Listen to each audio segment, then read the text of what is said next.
Sorry, TPP supporters, your ship has all but sailed. As promised, U.S. President Donald Trump has now signed an executive order withdrawing the United States from the deal, which would have opened up access to the Asian-Pacific markets for the countries involved. Now, this essentially spells the end for the TPP. Trump has not hidden his opposition to free trade deals of any kind. To discuss, we're joined by international trade lawyer and counsel at Herman & Associates, Lawrence Herman. Thank you so much for being here this morning. Nice to be here. So let's talk about what would the benefits have been to Canada had this deal gone through? Well, the benefits would have been opening up Asian markets, particularly the Japanese market, but also with the TPP and the U.S. party to that, we would have had better benefits into the U.S. market. So it's a setback. It's a fairly serious setback, but Canada can recover. We can look at Asia-Pacific in terms of direct bilateral talks with, say, Japan, for example. Japan is the big market for Canada, and that's where we would have made many gains in the TPP. But look, Ben, it's been known for a long time that the U.S. was not going to go forward with the Trans-Pacific Trade Agreement. Even Hillary Clinton was opposed to it. So, but the logic behind it, one of the reasons to go forward with it, at least what I heard, was that it was an attempt to sort of compensate for the rising hegemony of China in the region. Correct. To compete with China. Correct. And it was a major strategic move, particularly in part of the United States, to position itself very well in the Asia-Pacific market and provide a counterpoint to Chinese influence.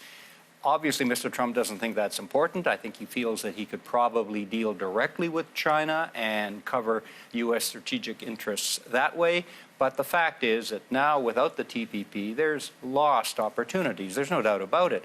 The question for Canada, particularly with the NAFTA under fire, is where we go from here in terms of our trade policy. Well, it seems like if there were sort of a general theme that we should look forward to from the American administration over the next 4 years is gone are the days of multilateralism and welcome back to the days of bilateral, country-to-country negotiations. I think that's right. I wouldn't, though, completely discount the multilateral process under the WTO agreement. That's important for Canada, but I think you're right.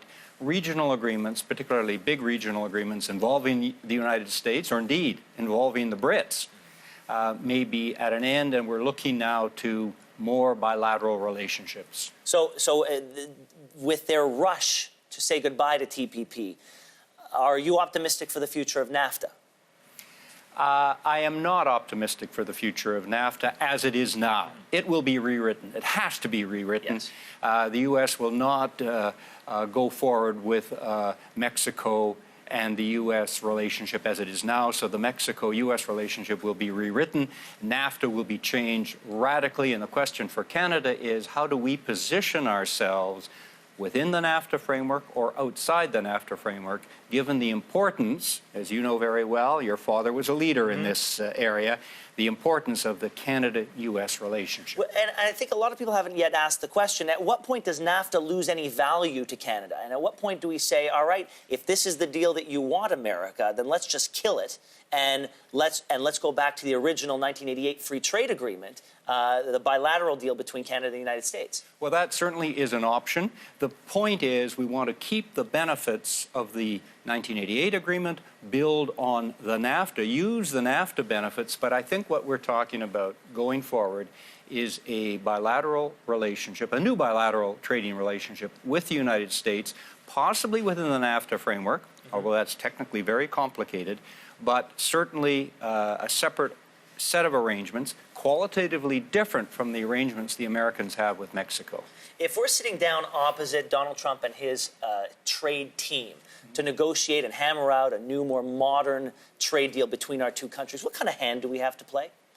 Well, we are a major trading partner. I think the government has done a very good job of pointing out to the Americans how important the relationship is with Canada.